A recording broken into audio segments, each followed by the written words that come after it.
We're here at John McAlister's ice cream store, 31 flavors, Baskin-Robbins. You know, John, one thing is, I grew up in Chicago, and I do have a business here. But one thing about you is, you grew up here. Like you, how will you go? I've been here I've lived here for 55 years.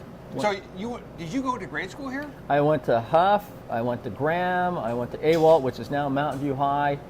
I raised a family in this town. I own a business in this town. And what's great about owning... And then you went to, where did you go to college? Oh, I went to school at Berkeley. Yes, got a business degree from Berkeley, became a CPA, and continued on with various endeavors. But realized the most rewarding job I've had, or business so far, is owning the Baskin-Robbins. Yeah, it's unusual because you grew up here, and you're a business owner here. I'm a business owner here, yeah. And Mountain View is a great town, and seeing the people that come in here, my interaction with my guests, has just reinforced how great a town it is. And that's one of the reasons why I wanted to run for city council, is because the town is so generous and diverse and exciting, and I want to be part of it, and I want to help it grow up. I have deep roots in Mountain View. Because your kids are... And my kids are going to school. I'm raising my family here. And so those deep roots, the deep connection with Mountain View, just reinforces my enthusiasm to run for the city council, because I know with my perspective of the family and business and growing up and all that, it would be an honor to be on the city council, and I think I would do a great job because I bring that perspective of long-time resident, of raising a family here, of owning a business here, of helping the community. So we have a long history of getting the community involved, getting the kids involved. We do a lot of donations, fundraising for groups. In fact, we did so much stuff that Paul Fong, Assemblyman Paul Fong for the 21st District, had the California Assembly award us a plaque for Small Business of the Year for all the things that we give back to the community for. Hey, actually, every year you give us a fantastic deal at the Old Mountain View Neighborhood Association, the Ice Cream Social. Oh, so yes. For years, the ice cream has been coming right here. Yeah, we do a lot of the neighborhood associations, and we make it so that they support us during the year. So this is one day of the year that we can come back and help support and say thank you back to the community and the neighborhood associations for supporting us. And we've really appreciated the ice cream over the years and enjoyed it too. Yeah, in fact, today I'm going to be going over to Old Mountain View and Mercy and Bush Street and do a ice cream social for the Old Mountain View neighborhood. It's beautiful weather. They're going to have a lot of nice flavors and entertainment. And I think this is our 5th year of helping out the community over there, saying thank you. And so it should be an exciting day out there. Well, we'll be there, and we'll see you there. And it's free ice cream. You can't beat that.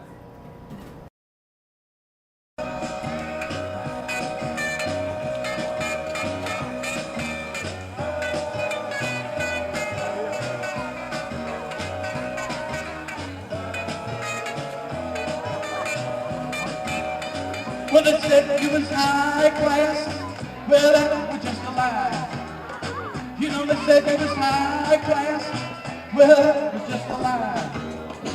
Well, you ain't never heard of rabbit and you ain't no friend of mine.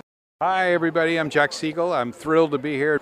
This is a great place. This is an annual ice cream social, and I come every year, love it, love to just walk around, talk to the people. So I'd also like to introduce you to one of the people running for city council. This is John McAlister. He is also the owner of Baskin-Robbins. It's putting on the ice cream here.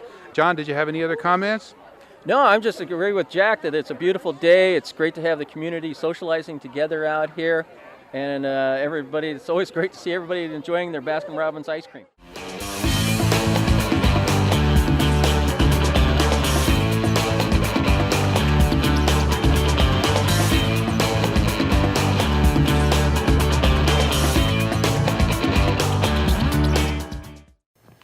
Hello, welcome to Impact, the show about issues and people that affect Mountain View. My name is Carter Coleman. I am the community liaison for the Old Mountain View Neighborhood Association, and my guest today is John McAlister. He is a longtime resident and longtime commissioner on the Planning Commission, and he's running for City Council. Hey. Thank you for being a guest on our show. Thanks for allowing me to be here. So you'd be the only CPA on the City Council if we had, right? Yeah, Wouldn't that be something? Yeah, that would be. You'd actually know how to make sense of these numbers. Well, yeah, I would try. That's for sure. Yeah, so actually would come in handy. Well, when your first job out of school, you're an auditor, and Well, first out of school, well, when I was going to school, I worked for my dad, who he was an entrepreneur. He started a company called McAlister Electronics. He used to be an engineer at Lockheed, and he liked being his own boss, so he started his own business. And then when I graduated, I passed the CPA exam, worked for a couple of years with a CPA firm, got the experience, got to be able to look at audit and tax. And I said, you know, I'd really rather be in business for myself. It's nice. Good thing about auditors is that you really get to see a lot of different businesses. A lot of and businesses. understand a lot of different businesses. And then I also got to see taxes for individuals and for companies and large things. I wanted to be a little more independent, and I bought a business, Arco AMPM in Los Altos, had that for about 16 years. And now I own the local Baskin Robbins on El Camino. I also own a daycare center in Los Altos. Yeah, it's Stepping Stones, Stepping right? Stones, yeah, and I have a couple of partners with that. Yeah, where is Stepping Stones at? It's located on the Block campus over in Los Altos. These are a couple of family type of businesses. You got like the Stepping Stones, which is like a primary. It's preschool, yeah. It starts with kids that are, if from 6 weeks old to 6 years old. It's a nice market niche you have, and then they can go right to the Baskin Robbins. Go right they head them right over to ice cream. Yeah, everybody loves ice cream. Right. That's a busy store. I'm always amazed at how many people stop by there. It's a good location. Yeah, it's a great product. Well, I have some questions from the neighbors, so I want to get into those first. So the first question I have is from Bruce Carney, and his question is. He wants to know how much experience you have as working as part of a collaborative decision-making group. My most recent experience of collaborating is I'm on the Planning Commission. I was chair and I was vice chair, and that's where you need to work with people to always find the compromise to see what's best for the city. Well, the next question is about the Planning Commission. Steve Napoli asked this question. I understand the Planning Commission formerly was took the role of zoning administrator, and so is that true? Well, Mountain View's Planning Commission is a little different than the traditional Planning Commission. Traditional Planning Commission would look at if you were going to remodel your house, if you're going to put a restaurant in a particular area. Maybe we can explain to the audience what exactly the Planning Commission does. Okay. Well, what I was saying is about traditional versus now. Our Planning Commission, we're an Environmental Planning Commission for the city of Mountain View. That's a little confusing because it doesn't really have much to do with the environment, right? Yeah, well, when we go to these conferences, everybody else is Planning Commission, and Mountain View is the Environmental Planning Commission. Back in earlier times, I don't know exactly 20 years ago, 10 years ago, the city staff at that time and council decided that we wanted the commissioners to look at longer range plans, look at the general plan, look at zoning, look at precise plans, and leave the more detailed stuff to staff, hoping that would be a more efficient way of getting people issues resolved and quicker, so that it was more service-oriented by having staff answer a lot of these questions and then having the commissioners look at the bigger picture. And that's what we do now. We're in the process since 2008, we're working on the general plan, and we're listening to the community. So you're key to the general plan. You're the go-to commission for that. We are the point, right? We've started out that we listen to the community, we listen to all the stakeholders. We have 50, 60, 70 public meetings, and to get all this information. 70 meetings. 70 meetings, and I went to them all. I know that I'm on the downtown commission, and I know how hard you guys work. It's the most time-consuming commission of all the commissions. Yeah, it's very important because it helps map with the collaboration from all the stakeholders and the residents. Help us develop what they want for their city to be. And that's why we have all those meetings, to make sure we hear from everybody, give them a chance to see where we're going, get their feedback again, to evaluate that the process is working right. And so that's what the Environmental Planning Commission is working on right now.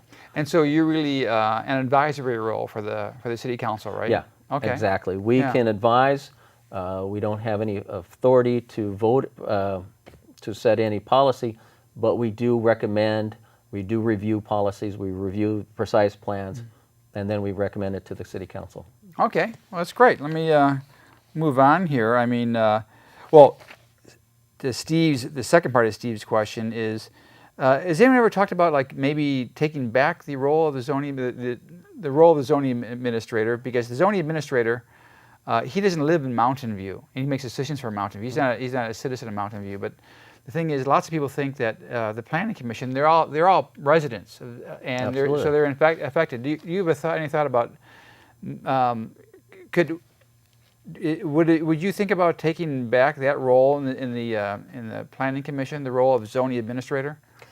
This last year, or in the last 2 years, the planning commission, the environmental planning commission, did propose some changes in the way the planning commission worked, and we spent 2 years talking with staff, talking with city council, seeing what other cities did, and to evaluate if the commission could be more helpful to the city council, to take some of the burden off of them, to maybe give another avenue for the citizens to be heard.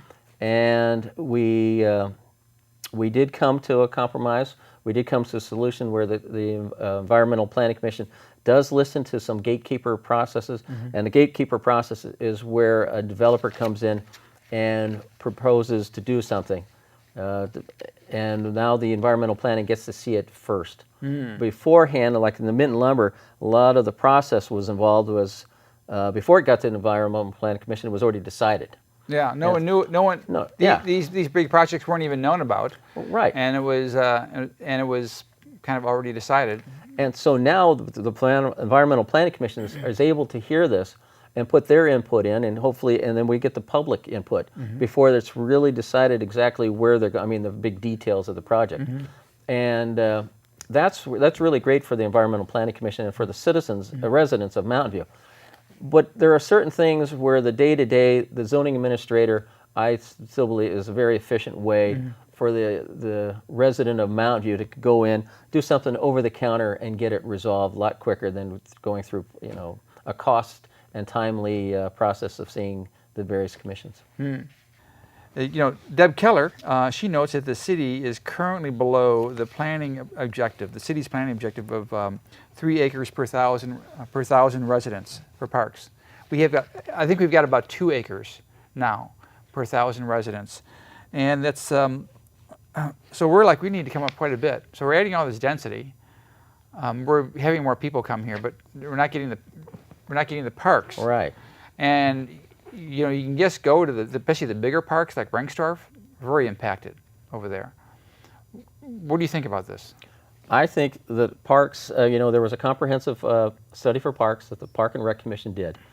And they came out and they picked certain areas that were high priority, and when money was available, they should go for it. And I think, I believe, again, that we should be proactive. With the greater density coming along, we need to get our parks now. We need to buy the property when it's affordable and when it's available. Now, I know some properties, they say, well, one area is over, has a lot more parks than the other. But we don't know how those areas are going to change over time. So we need to take advantage of when the property is available, buy it, and then develop that or put it on, whatever. But we need to be out there looking actively to buy property.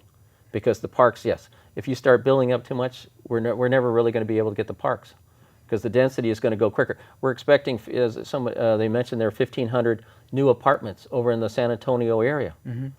Well, yeah, where's the land going to come? Where are they starting to do the parks? So I'm very proactive that we need to get on and get our parks into place. Maybe the last opens, well, I guess. And we need to get parks that are of a critical mass, so that if you wanted to take your dog and throw a frisbee, or play some football, or put up a volleyball net. I mean, we have these nice mini parks, and they're very relaxing. People go there. The pocket parks don't really satisfy, like an Eagle Park and places like that. You need larger parks where that. I know from the kids, your kids play soccer, and all the soccer fields are totally filled up. And one thing that's very important to me, with young children, since we have all these people at the parks, we got to have restroom facilities. you have these great parks, and then all of a sudden you get. But that's another. Well, story. there's we could.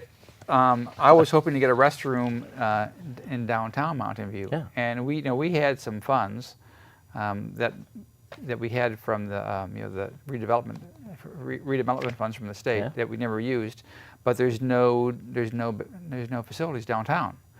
So the downtown residents are impacted because and we have to have porta potties. Yeah. Living only 2 blocks from downtown, you do not want big events with people with full bladders wandering around your house. Yeah. So, what do you think about that? I mean, what's the possibility? I think well, you know what would be a great place to put them is in the parking structures. Right. I mean, I've seen other cities where they have the community facility inside it. You go down. Palo Alto's got that. Palo Alto. Yeah, Palo Alto's a lot of historic. Folsom. If you've been down Folsom, they have a historic area down in Folsom. And they put in a beautiful big parking structure, and there's the facilities right in there. So that so you get convenience, and you can take care of it. But yeah, I agree with you.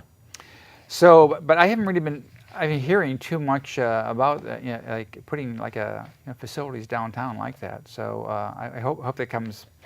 Well, aren't you on the downtown? We lost our money. You lost all your money? Jerry Brown took all our money away. So.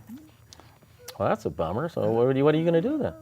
Well, Well, work with the city. Maybe you get some funds. They're thinking about putting a new parking structure in. So maybe I guess it costs about $1 million to put a bathroom in the one of the existing parking structures. So, parking structures and parks. There's a solution there. You were talking about that.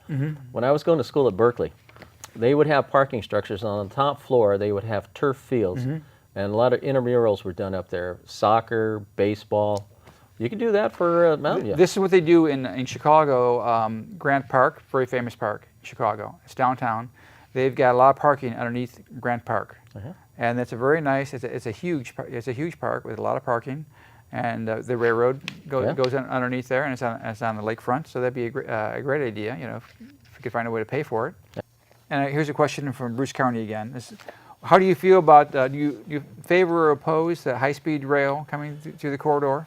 I believe in we need to have alternatives to move people around, transportation. That was somebody asked earlier about the quality of life. And to do that, we need to have different modes of transportation. And high-speed rail, in theory, I believe that's a good idea. Is it cost-effective?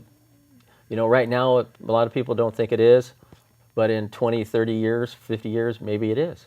Does it affect the Mountain View? How it affects Mountain View? It could be detrimental. So there's still a lot more to be reviewed and to looked into before I say, is it great for Mountain View?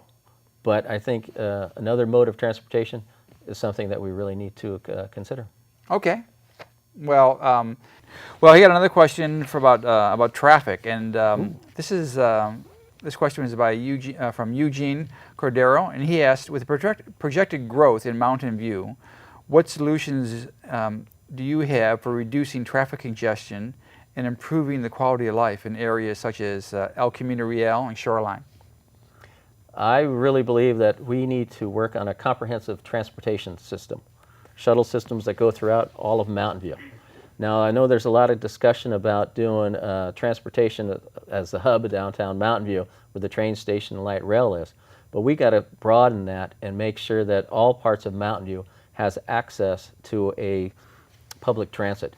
I would like to see a grid even sort of set up for Blossom Valley, which is down at Cuesta and Miramonte, all the way up to the amphitheater, so that the people and the teenagers and the kids, they can come down to a safe spot, Blossom Valley, take a bus or shuttle all the way up to the amphitheater, concerts and so forth like that. But we really need to have a comprehensive system. How about bikes? Well, bikes is very important. Bikes is good, but that you go back to talking about parking. Well, if we can get the cars off the streets, then that's going to make it safer for the pedestrians and for the bicyclists. So yeah, those are things. But right now, you go on El Camino, you don't really want to ride a bicycle around El Camino. You'd rather take a shuttle, or even California Avenue. There's a lot of traffic on that. So in certain areas, yes, let's maximize our bike lanes In fact, there was a recent article in Sunset where they were saying that Mountain View was one of the top cities in the West Coast for. Well, here's another question I got from recently. The Voice reported that the city is being flooded with proposals to develop 1,500 apartments. And however, today in Mountain View has 2/3 of its housing as rentals, whereas other communities in the Bay Area just have 1/3 rentals.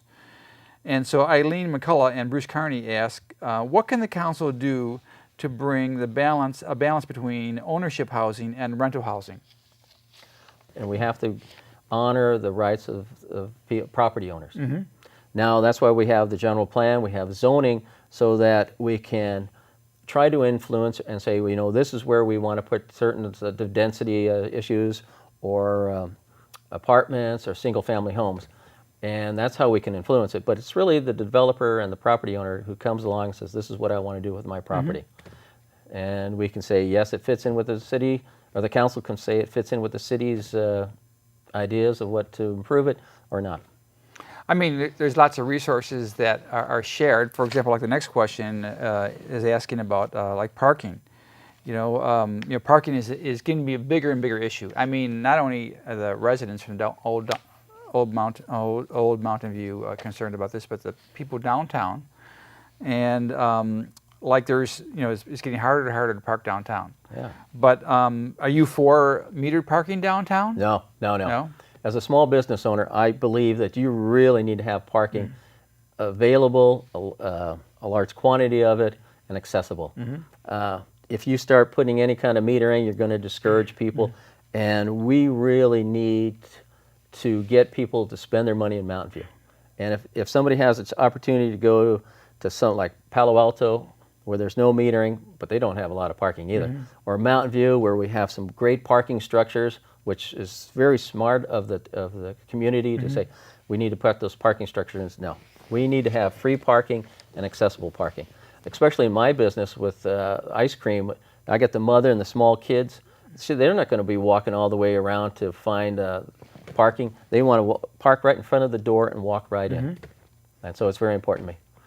And I think residents, they shouldn't have to pay for parking in front of their own house.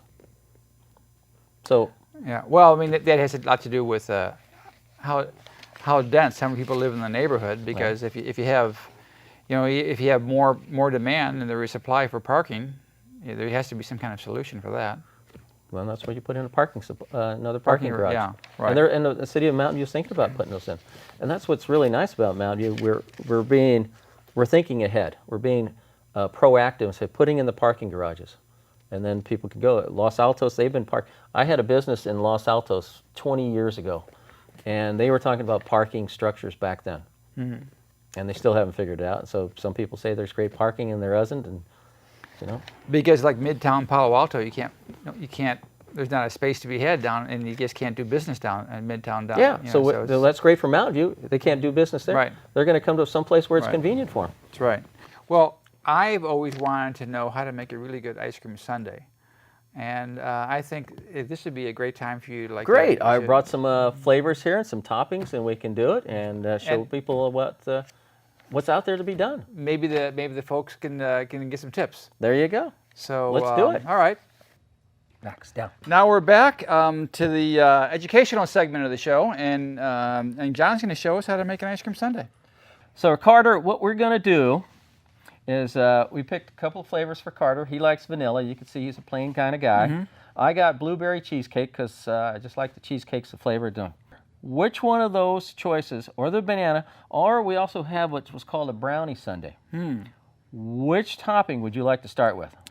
Well, I think the banana might be kind of interesting. Banana and pineapple. I'm thinking I'm going to go tropical. Go tropical. Yeah. So what you do is, easy, just pop it off. This is the proper technique that we've learned from Baskin-Robbins, so that your hands never touch it. How much banana would you like? Well, that's pretty good. Okay. And that's also our banana boat right down there. And then you go ahead and take some pineapple in there. Usually what I do is what we do at the store is we put on the whipped cream because I really like my whipped cream. Yeah, absolutely. And so go ahead, shake it up. All right. Put it down. All right. There you go. Okay. Can't have too much whipping No, cream. you can never have enough whipped cream. I mean, that's what I usually have more whipped cream than I have ice cream. So Okay, what else? Anything else? You got to top it off with a cherry. I mean, Okay, sure. That's the classic. That's key, right? You got to have the classic all right. cherry. Yeah. All right. Whoa, there you go. Well, you'll have to taste this. Let's test into it.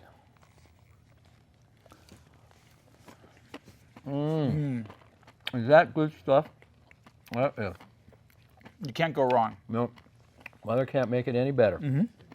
So we've heard from the residents of Mountain View. Now we'd like to hear it from another resident of Mountain View. Four-legged resident. So we talked about a couple of issues that were important to us, and Max is already talking to us that he wants to get involved. So we have parks that are important to the residents, neighborhood preservation, dog parks, transportation, and budgets.